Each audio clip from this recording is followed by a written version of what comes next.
UEFA sẽ điều tra sự cố phán cuồng của Ronaldo. Liên đoàn bóng đá châu Âu UEFA sẽ điều tra sự cố cổ động viên tràn vào sân trong trận đấu giữa Bồ Đào Nha và Thổ Nhĩ Kỳ diễn ra vào đêm ngày 22 tháng 6. Đây là thông tin được tờ Daily Mail của Anh cho biết vào sáng ngày 23 tháng 6. Theo đó, trận đấu giữa Bồ Đào Nha và Thổ Nhĩ Kỳ thuộc khuôn khổ lượt trận thứ 2 bảng F Euro 2024 đã chứng kiến 6 vụ xâm phạm sân đấu, vượt qua đường bích của các cổ động viên.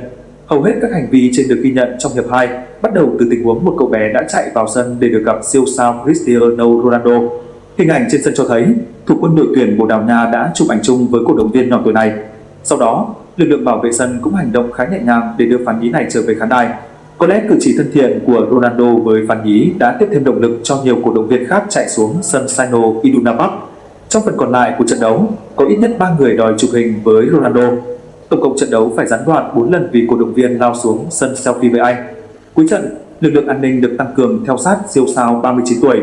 Theo thống kê từ ban tổ chức, có ít nhất 6 người chạy vào sân trong và sau trận đấu để tiếp cận CR7.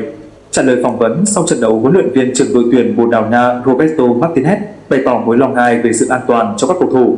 Ý định của người hâm mộ là tốt xong sẽ gây khó khăn và có thể cảm nguy hiểm cho cầu thủ. Có lẽ những gì đã diễn ra là thông điệp gửi cho cổ động viên rằng đây không phải là cách làm đúng đắn. Thật không tốt khi tiếp xúc với cầu thủ quá nhiều trên sân, ông Roberto Martinez. Quan điểm của huấn luyện viên Roberto Martinez hoàn toàn có cơ sở khi một nhân viên an ninh trên sân trong nỗ lực truy đuổi cổ động viên đột nhập xuống sân đã va chạm với tiền đạo Goncalo Ramos bên phía đội tuyển Bồ Đào Nha. Sự cố hy hữu này khiến chân sút của câu lạc bộ PSG phải ngăn mặt đau đớn. Rất may là sau đó anh vẫn tiếp tục thi đấu.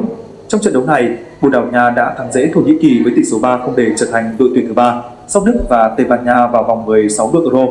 Đối thủ của Selecao châu Âu ở vòng trong sẽ là đội đứng thứ 3 ở bảng A, B hoặc C. Cứ ghi bàn là bị hủy, Lukaku đen nhất Euro 2024. Romelu Lukaku có lẽ là cầu thủ xui xẻo nhất Euro 2024. Dẫn chứng mới nhất chính là pha ghi bàn bị hủy trong trận bị thắng Romania. Romelu Lukaku lẽ ra đang dẫn đầu danh sách ghi bàn tại Euro 2024, nhưng không may cho tiền đạo của đội tuyển Bỉ là giải đấu có 3. Những công nghệ tối tân trong phòng kỹ thuật được ứng dụng triệt để trong việc ghi bàn thắng của Lukaku. Sau 2 trận đầu tiên tại Euro 2024, tiền đạo chủ lực của đội tuyển bị 3 lần sút tung lấy đối thủ. Tuy nhiên, trong cả 3 tình huống, niềm vui của Lukaku bị dập tắt sau khi anh ăn mừng bàn thắng. Chân sút sinh năm 1993 đã 2 trận mất 3 bàn. Lịch sử các vòng chung kết Euro và World Cup kể từ khi áp dụng và chưa từng có cầu thủ nào rơi vào cảnh chéo ngoanh như thế. Euro 2024 là giải đấu thú vị trên góc độ thống kê bàn thắng. Trong tổng số 51 cầu thủ ghi bàn sau 2 lượt trận đầu tiên, chỉ 3 người vượt qua mốc 1 bàn. Đó là Jamo Musiala, Đức, Roger Mikautas, Georgia và Ivan Skren, Slovakia cùng 2 bàn.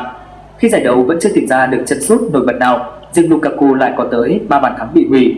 Theo dữ liệu của WorldScoret, Romelu Lukaku là cầu thủ có chỉ số bàn thắng kỳ vọng cao nhất Euro 2024 tính đến lúc này, 1,77 bàn. Con số này nghĩa là với những cơ hội có được, Lukaku lẽ ra phải có 1-2 bàn thắng nếu khả năng tận dụng của anh ở mức trung bình. Chỉ duy nhất Cristiano Ronaldo của Bồ Đào Nha 9 lần, sút nhiều hơn Lukaku 8 lần. Không cầu thủ nào sút trúng đích nhiều hơn tiền đạo chủ lực của đội tuyển Bỉ 5 lần và cũng không ai sút trong vòng cấm nhiều hơn Lukaku 7 lần. Anh cũng là cầu thủ chạm bóng trong vòng cấm đối phương trong một trận đấu nhiều thứ 2, chỉ kém đồng đội Jeremy Doku. Tuy nhiên, thành tích ghi bàn thực tế của chân sút 31 tuổi lại là con số không tròn chỉnh. Năm 2022, Lukaku bị biến thành trò cười vì những pha bỏ lỡ khó tin trong trận đấu quyết định khiến đội tuyển Bỉ không vượt qua được vòng bảng World Cup. Lần này, có lẽ sự chế giễu mà các cổ động viên dành cho chân sút 32 tuổi dần chuyển sang thông cảm cho sự thiếu may mắn của cầu thủ này. Thực tế, Lukaku vẫn bỏ lỡ cơ hội nhưng không còn là những tình huống giật mình, vụ về ở cách khung thành 2 mét đổ lại. Người hâm mộ chứng kiến Lukaku chọn vị trí tốt, di chuyển hợp lý để phối hợp với đồng đội, xoay sở không tồi để đặt bản thân vào vị trí dứt điểm thuận lợi. Nhìn chung, Lukaku thực hiện các công đoạn đều ổn cho đến khi vung chân dứt điểm. Cũng không thể không nhắc tới bàn thắng thứ 2 bị hủy trong trận gặp Slovakia ở lượt trận đầu tiên. Khi Lukaku làm trọn vẹn phần việc của anh một cách hoàn hảo thì pha bóng vẫn bị phá hỏng vì một khoảnh khắc chẳng có chút liên quan nào đến tiền đạo này. Chẳng phải đến Euro 2024, Romelu Lukaku mới bị coi là một trong những tiền đạo kém duyên nhất thế giới. Không nói đến những pha bỏ lỡ vụ về, cầu thủ này có những tình huống hỏng ăn mà người hâm mộ cũng chẳng thể trách được anh, ví dụ như 2 lần đứng đúng chỗ. Trận cú dứt điểm thành bàn 40 của đồng đội ở 2 trận chung kết Cúp châu Âu trong màu áo Inter Milan. Khi vận đen vẫn chưa buông tha, việc tìm kiếm bàn thắng ở kỳ Euro lần này của Lukaku xem ra gian nan hơn các đồng nghiệp rất nhiều.